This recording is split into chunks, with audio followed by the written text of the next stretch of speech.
कितना शॉकिंग लगता है ना सुन के। जो डॉक्टर्स दूसरों की लाइफ सेव करते हैं आज वो खुद ही सेफ नहीं है।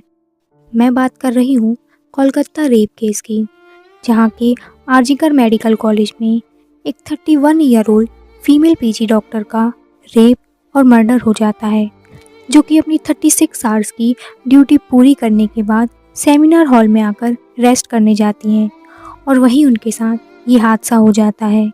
बॉडी ऑफ द गर्ल जिसके मुंह में खून था, बच्ची का शरीर में कोई कपड़ा नहीं था, पैर दोनों राइट एंगल में मिला गया। उस फीमेल डॉक्टर की बॉडी पर मल्टीपल इंजरीज थीं, आईज, माउथ और प्राइवेट पार्ट से ब्लीडिंग हो रही थी। उनके शरीर पर कोई कपड़े नहीं थे। बॉडी की इस हालत को देखकर तो कोई भी बता सकता था कि ये रेप केस है। पर शॉकिंग तो ये है कि उस कॉलेज के प्रिंसिपल ने अपने कॉलेज की रेपुटेशन बचाने के लिए इस केस को सुसाइड बताया। इवन उस डॉक्टर के मम्मी पापा को भी यही बताया गया कि उनकी बेटी ने सुसाइड कर लिया। पोस्टमार्टम की रिपोर्ट आने के बाद ये साफ हो गया कि ये एक मर्डर और रेप केस है।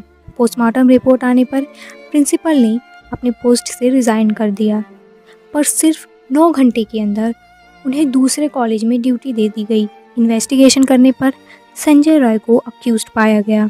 बॉडी के पास से एक ब्लूटूथ डिवाइस मिला था और वो संजय रॉय का ही था। संजय रॉय ने अपने क्राइम को कबूल भी कर लिया, पर जिस हिसाब से पोस्टमार्टम रिपोर्ट में बॉडी की हालत बताई जा रही है उस हिसाब से तो ये किसी अकेले का काम नहीं है। This is the case of gang rape. पर बाकी लोग कहाँ हैं?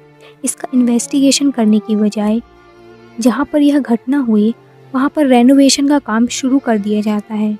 क्या रेनोवेशन के बहाने सबूतों को छुपाया जा रहा है?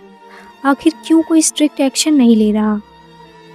कल ही हमने 78th इंडिपेंडेंस डे मनाया है, पर इंडिपेंडेंस है कहाँ? लड़कियाँ ना तो घर में सेफ हैं, ना बाहर और ना ही अपने वर्क प्लेस में। ये सब तब तक होता रहेगा जब तक कि कोई स्ट्रिक्ट पनिशमेंट ना हो। इन माय ओपिनियन क्रिमिनल्स को जेल नहीं सीधे फांसी दे देनी चाहिए। हो सकता है मेरे ओपिनियन से हर कोई सहमत ना हो, तो आप मुझे कमेंट में बताइए कि और क्या पनिशमेंट दी जा सकती है ताकि हम लड़कियां कहीं तो सेफ फील करें।